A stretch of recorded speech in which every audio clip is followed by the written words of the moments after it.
Жителям Коми больше не нужно собирать валежник вручную. Теперь можно использовать ручные пилы, топоры и легкие бензопилы. Напомним, свободно собирать валежник населению республики разрешили с 1 января 2019 года.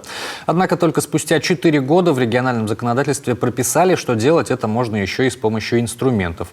Валежником считаются упавшие на землю стволы и сучья в результате усыхания дерева или повреждения его насекомыми, поломанные ветром или от тяжелого снега. Такой лес уже не представляет товарную ценность. Валежник можно собирать в лесу, значит, за исключением лесосек. То есть на лесосеках валеж и сучья, значит, закон сбор не предусматривает.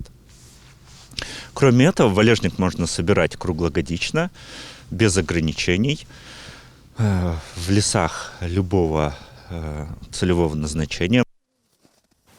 В Коми все больше людей, кто собирает валежник для своих бытовых нужд, и по данным регионального Минприроды, все больше тех, кто делает это правильно, не повреждая почвенного покрова и молодых деревьев.